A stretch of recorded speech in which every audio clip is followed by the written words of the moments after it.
चला ठीक बा, सामान तो सब ठीक बा, कैश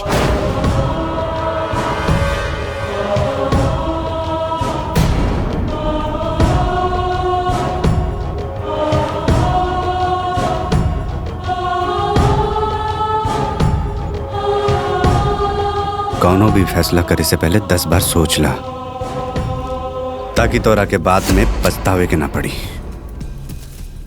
Whatever.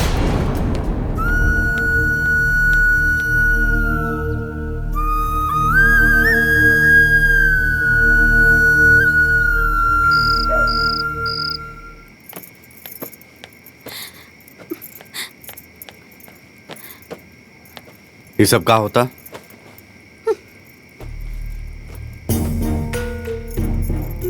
ड्रामा मत करा, समझ लो। बिछावन हटा के काहे सुतल बाड़ू? काहे कि हमार पापा के दिहल नहीं खे, और काहे सोती हम राउर घर के बिस्तर पे? हमके ना चाहिए केहू के एहसान। तारी है बचकाना हरकत की वजह से बात यहाँ तक पहुँच गई। व्हाट बचकाना? हाँ, व्हाट बचकाना? पहले ई बताई हमरा के कि के बा हमरा से ज्यादा एजुकेटेड है घर में? हाँ, के लेके आयल बा हमरा से ज्यादा दहेज है घर में, या के बा हमरा से ज्यादा बड़ घर के ए घर में? बताई। तारा ई बात के बहुत घमंड बा ना? यस, बात बा।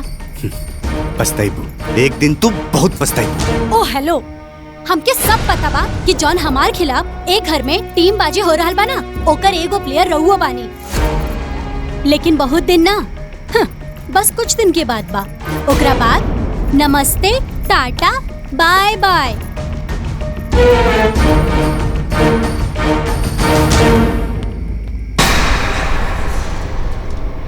बाबूजी, बिस्तर लगा देनी।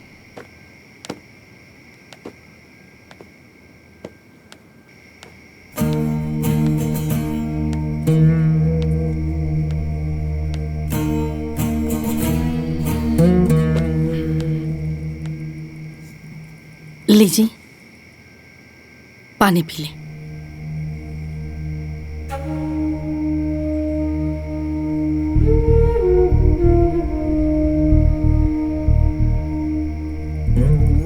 कहाँ से कहाँ हमनी के दान दहेज बड़का घर के चक्कर में पड़ गए। नहीं सब हमने से बहुत बड़ी गलती हो गई। बाबूजी, भैया ठीक कहत रहे है ना कि शादी अपने बराबरी में होए के चाहिए, लेकिन तू ही न डांट देले है ना।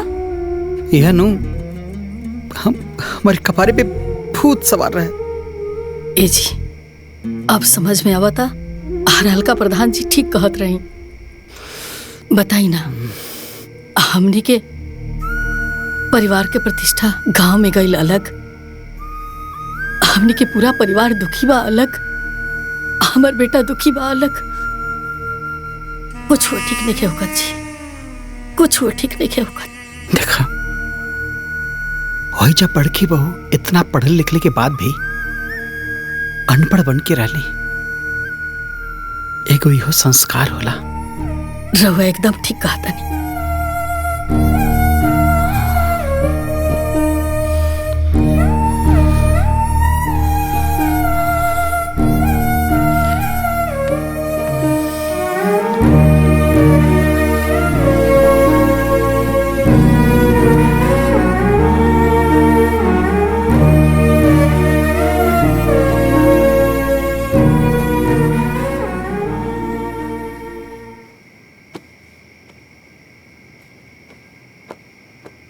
शीतल, तू हमारा ला जोन तपस्या कैलू वो हर केहू के बस के बात नहीं है। अरे कौन औरत अपना पति के मान सम्मान खातिर पढ़ल लिखल होके भी और बार बार अनपढ़ होके के ताना भी सही। यहाँ तक कि हम बहुत तरह के कितना बेर ताना देनी। शीतल, हमरा के माफ कर दिया। अरे ये हाथ जोड़ के हमार इतना साल के तपस्या के माटी में काहे मिलावत बानी जी? ऐसन मत करी। तू ऐसन काहे कैलू शीतल? जब हमनी के बियाह तय भइल रहे तब माई बाबूजी के मन में यह चिंता रहे कि दामाद जी कम पढ़ल लिखल और बेटी ग्रेजुएट। कहीं ई बात के लेके दामाद जी के मन में हीन भावना आ गई त जीवन बहुत मुश्किल हो जाए। यही से हम वो दिन तय कैनी आपन माई बाबूजी के सामने कसम खैनी कि हम आजीवन अनपढ़ बनकर रहब। तू तो महान बाड़ू। आज हमार मन गर्व से भर गई। तू कहा था फिर से तार एडमिशन करा दी। अरे ना जी, हमके तो बस घर के काम करे के। अगली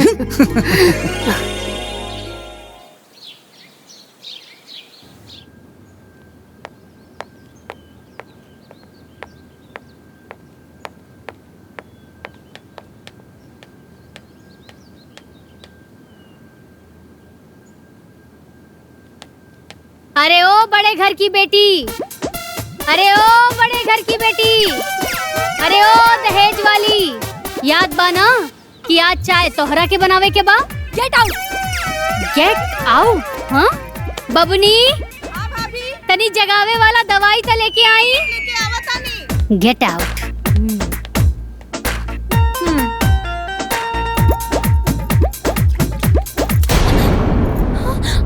व्हाट इज दिस? मतलब व्हाट इज दिस? समझ में नहीं के आवत कि व्हाट इज दिस? हमनी तोहरा के चाय 10 बजे बना के नानू देवत रहनी। हाँ टाइम देखा, 10 बज गइल बा। हमनी के चाय चाहिए। अरे अरे अरे, इतार पापा के दिहल ना हा कि जौन बुझाई ऊ करबू। ये हमार भैया के कमाई कहा, तो प्लीज प्यार से, एकदम प्यार से। और 10 चाय जल्दी। देख ले। चलो चलो। दिला बड़ा न खड़ीले जैसे बाचिस कतिले रहे गुस्सा में। गुस्सा में केहू सभे झट से वाझुरानी, केहू सभे झट से वाझुरानी। हरदम हुआ से तेरे बोझाली दुल्हन दहेज वाले। अरे अरे अरे, ए बड़े घर की बेटी, ई सब तोहार बाप के दहेजवा ना हा। हाँ ए पर अपन गर्मी मत दिखावा। ई सब सामान हमनी छोट लोग के हा। तनिक आराम से चाय बनावा। हे भाभी। हाँ बबनी बोला। बड़ घर के बेटी के हाथ के चाय के स्वाद कैसन होला जी? हाँ 1 मिनट में पता चल जाए बबनी। अब चाय बनता है बा त देवर जी के बोल दा कि पी के जइहें। ए छोटका भैया, चाय बन गइल, पी के जइहा। चला हो। चलो।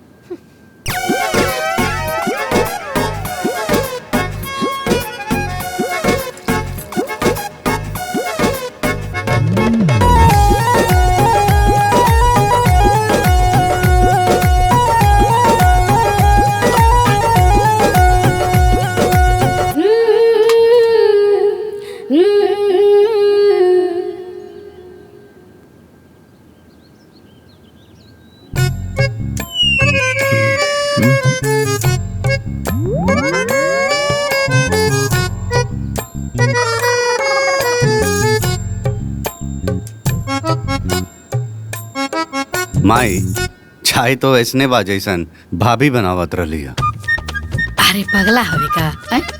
चायवा के स्वादवा कैसे बदल जाई? ना हमरा लागल कि बड़ घर के लोग बनाई तो कुछ स्पेशल बनाई।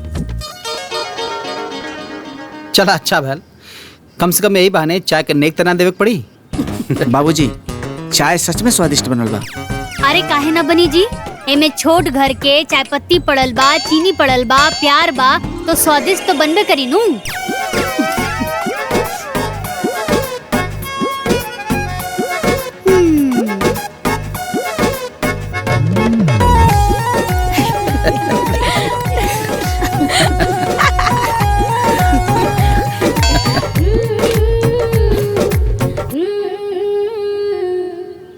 बाबूजी चलल जाए। हाँ चला। हाँ आओ भैया। चला हो।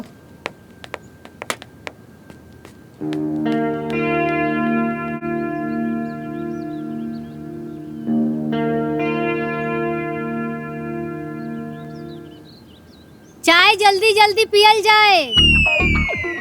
कपड़ा भी तो धोवे के बा। भाभी, कपड़ा धोला के बाद खाना भी तो बनावे के बा। चाय से फुर्सत मिली तब ना टाइम से रेडी हुई। बबुनी हमनी सबके टाइम पर खाना देले बानी सन, ता हमनियों के तो टाइम पे चाहिए ना। पहले आराम से चाय पियाई हुई, ओकर बाद न खाना बनी। अरे ओसे हमके का बबुनी, हमनी के टाइम पर खाना देले बानी सन, ता हमनियों के टाइम पे चाहिए। अब चाहे केहू चाय पियल होखे या ना।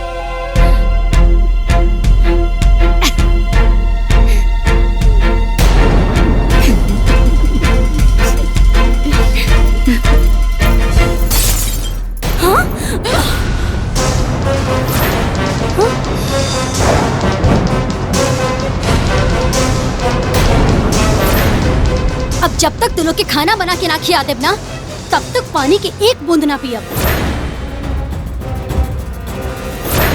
अरे तेवर तो देखा था नहीं अम्मा जी इनकर। हाँ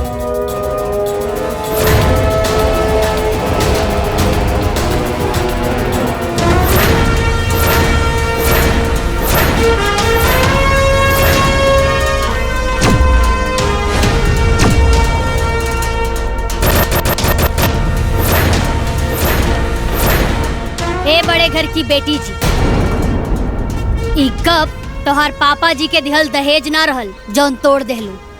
मालूम बा हमके, हमार पापा ऐसन सड़ियल चीज देहू नहीं खन सकत। फिर भी चाय तो इहे में पियत रहलू हा।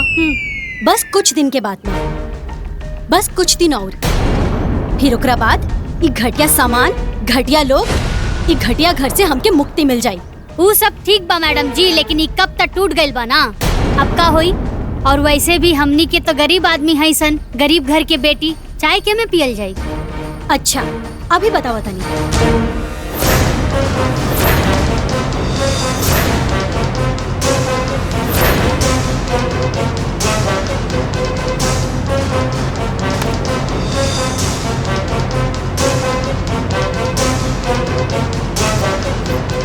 इला, एक कप के बदले पूरा सेट देता नहीं, हमके ना चाहिए केहू के एहसान।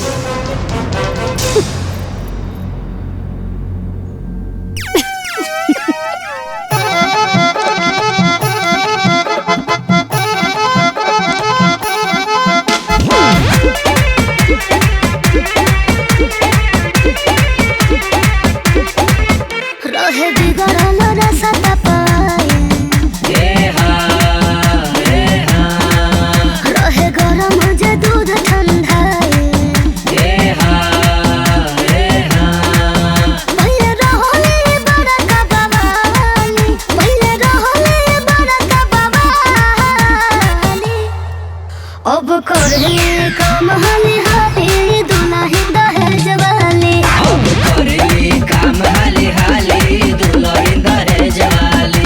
दहेज वाली हो, दहेज वाली हो, दहेज वाली,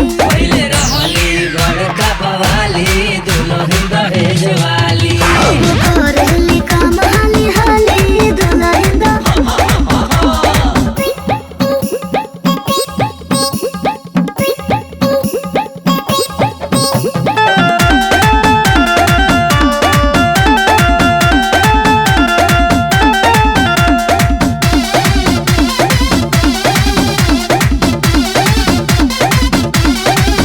जब पड़ल बा कपारे घर आंगन बहारे बड़ा गुस्सा में, हाजी हाँ गुस्सा में, बिना बड़ा न खड़ीले जैसे माचिस कटीले रहे गुस्सा में, हाजी हाँ गुस्सा में, केहू से भी झट से झुरानी, केहू से भी झट से झुरानी, हरदम होप से तेरे बुझाली दुल्हन दहेज वाली।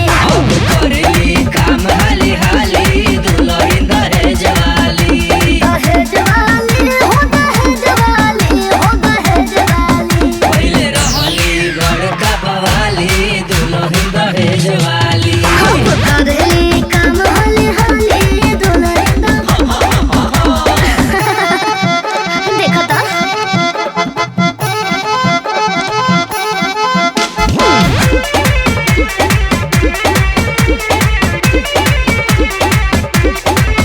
होई बड़े बाप के बेटी आज बेला तारी रोटी देखो कोई से, हाजी हाँ से, सब काम झम झम कर तारी दाना दान।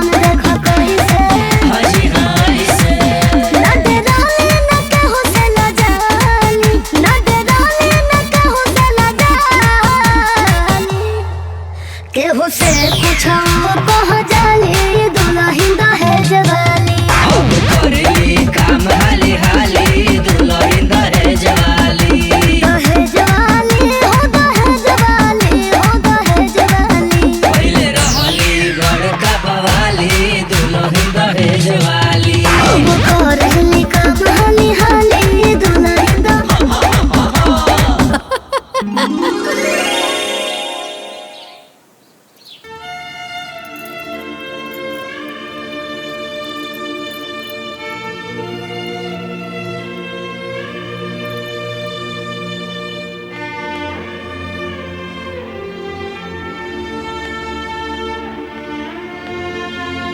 हमनी के इतना निर्दयी ना है सन कि केहू तकलीफ में रहे और हमनी के चुपचाप देखत रही। पाप लागी ना, ला लगा ला।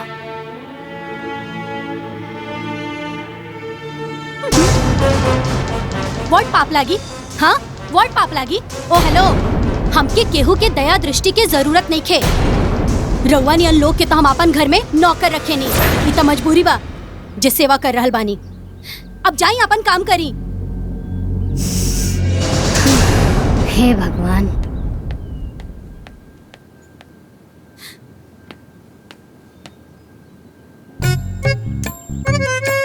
अरे आज बड़ घर के बेटी अपन जरल हाथ में अपने से पेस्ट लगाओ तारी, तो हर बाप के दिहल दहेज ना लगा देत बा का? ई का फर्जी बात कर रहल बानी? अरे हम फर्जीनियर बात करत तानी, तारे ना घमंड बा अपन पापा के दिहल दहेज के। ओ हेलो, हमरा लगे टाइम नहीं खे ई फर्जी बात करे के। जाई अपन काम करी। जब देखा जाई।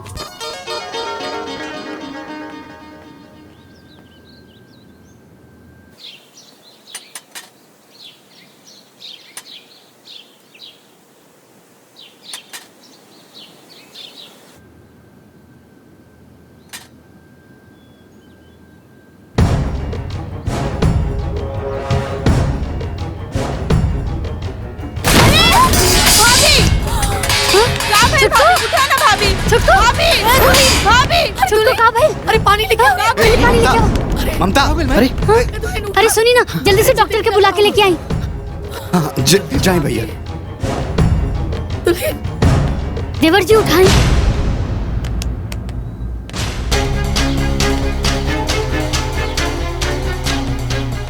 डॉक्टर स्वतंत्र के लेके आई है, ठीक है? बहुत अच्छा डॉक्टर। हाँ ठीक है।